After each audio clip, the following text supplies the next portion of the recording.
समर्पण। सानिया की जिंदगी हर किसी के लिए एक परफेक्ट तस्वीर की तरह थी। वह एक सम्मानजनक कॉरपोरेट नौकरी करती थी, एक सुंदर घर में रहती थी और उसका पति अद्वैत एक बेहद प्यार करने वाला और समझदार इंसान था। अद्वैत की उम्र 34 साल थी और वह अपने शांत और स्थिर स्वभाव के लिए जाना जाता था। वह सानिया का सबसे बड़ा सहारा था, लेकिन शायद वही स्थिरता धीरे धीरे उनके रिश्ते में एक रास्ता में बदल गई थी। 33 वर्षीय सानिया, जो बाहर से बेहद आत्मनिर्भर और खुश मिजाज दिखती थी, के भीतर एक गहरी बेचैनी थी। उसे ऐसा महसूस होता था कि उसकी जिंदगी में सब कुछ होते हुए भी कुछ बेहद जरूरी छूट गया है। वह उस एहसास को ठीक से समझ नहीं पाती थी, लेकिन उसे पता था कि यह खालीपन उसकी जिंदगी के पन्नों पर लिखा हुआ एक अधूरा ख्वाब था। अद्वैत के साथ उसके रिश्ते में प्यार और सम्मान था, लेकिन शायद वही जुनून गायब था जो कभी उनके शुरुआती दिनों में हुआ करता था। यह रिश्ता मजबूत था, लेकिन कहीं न कहीं इसमें वह चिंगारी नहीं थी जो सानिया के दिल को पूरा कर सके। ऐसे ही एक दिन सानिया की जिंदगी में एक अप्रत्याशित मोड़ लिया। ऑफिस में एक नए प्रोजेक्ट का काम करते हुए उसकी मुलाकात नीरव से हुई। नीरव 29 साल का आत्मविश्वासी और आकर्षक व्यक्तित्व का व्यक्ति था। उसकी आंखों में एक अलग सी चमक थी जो किसी के भी दिल को खींच ले। पहली ही मुलाकात में नीरव ने सानिया पर गहरा प्रभाव छोड़ा। वह सहज था, बातूनी था और उसकी सोच में एक अलग किस्म का खुलापन था। उसने सानिया को अपनी बातों और हाव भाव में ऐसा महसूस कराया जैसे वह उसे बरसों से जानता हो। धीरे धीरे काम के सिलसिले में नीरव और सानिया की बातचीत बढ़ने लगी। नीरव का नज़रिया, उसकी बातों में छुपा जुनून और उसकी ज़िंदगी को देखने का तरीका, सब कुछ सानिया के लिए नया और आकर्षक था। कुछ हफ्तों में नीरव और सानिया के बीच का रिश्ता दोस्ती से आगे बढ़ने लगा। नीरव का व्यक्तित्व सानिया के लिए खुली किताब की तरह था, लेकिन उसमें कुछ पन्ने ऐसे थे जो उसे पढ़ने के लिए मजबूर करते थे। एक शाम जब दोनों काम के बाद एक कॉफ़ी शॉप में बैठे थे, नीरव ने कहा, सानिया, तुम्हें पता है, तुम अपनी ज़िंदगी सिर्फ जिम्मेदारियों के हिसाब से जी रही हो। क्या कभी ऐसा नहीं लगा कि तुमने अपने सपनों को पीछे छोड़ दिया है? यह सवाल सानिया के दिल को भीतर तक झकझोर गया। वह चाहकर भी जवाब नहीं दे सकी।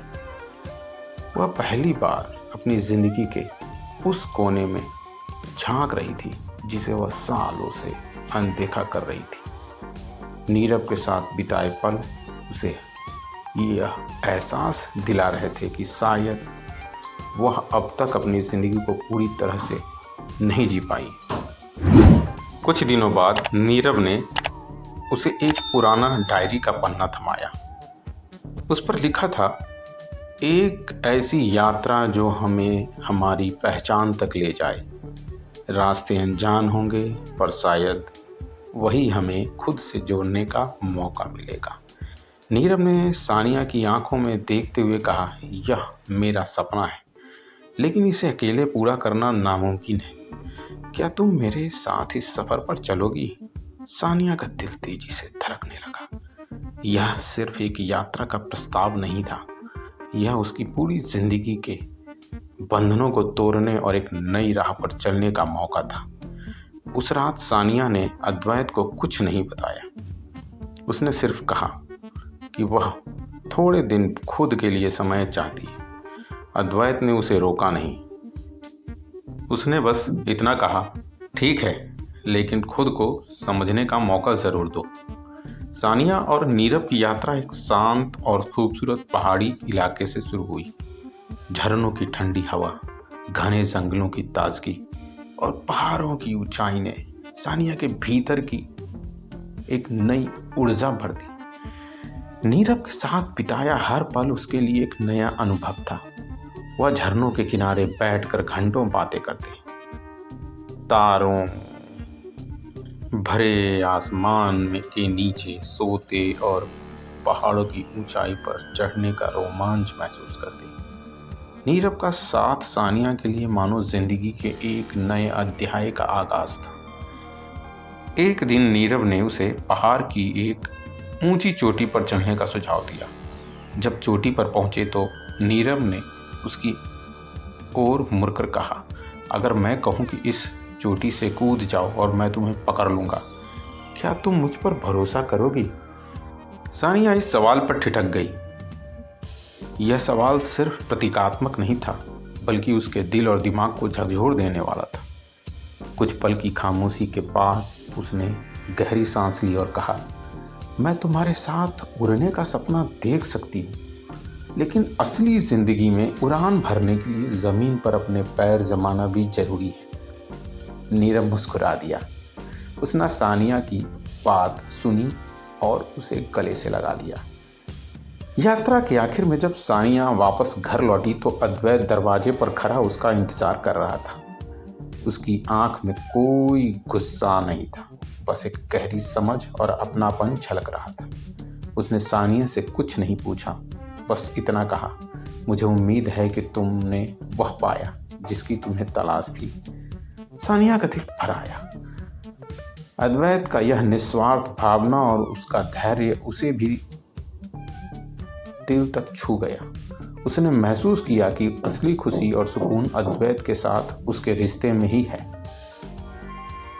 अगले कुछ महीनों में सानिया और अद्वैत ने अपने रिश्ते को नए सिरे से जीना शुरू किया।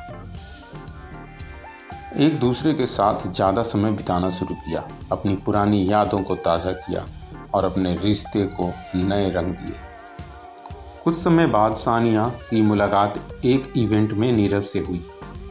नीरव ने उसे देखकर हल्की मुस्कान के साथ कहा, क्या तुम्हें हमारी यात्रा याद है? सानिया ने जवाब दिया, हाँ, लेकिन वह एक ऐसा ख्वाब था जो अधूरा ही खूबसूरत है। नीरव ने उसे विदा देते हुए कहा, तुमने सही चुना सानिया। मैं खुश हूँ कि तुमने अपने सच को पहचाना। नीरव के साथ बिताए पल सानिया की जिंदगी का एक खूबसूरत हिस्सा थे, लेकिन उन्होंने उसे यह समझने का मौका दिया कि असली प्यार रोमांच और जुनून में नहीं, बल्कि स्थिरता और समर्पण में छिपा होता है। अद्वैत ने सानिया को बिना शर्त अपनाया और यही सच्चे प्यार की सबसे बड़ी पहचान है। सानिया ने अपनी ज़िंदगी के अधूरे ख्वाबों को एक खूबसूरत याद की तरह सजो लिया और अपने सच्चे प्यार अद्वैत के साथ एक नई शुरुआत की।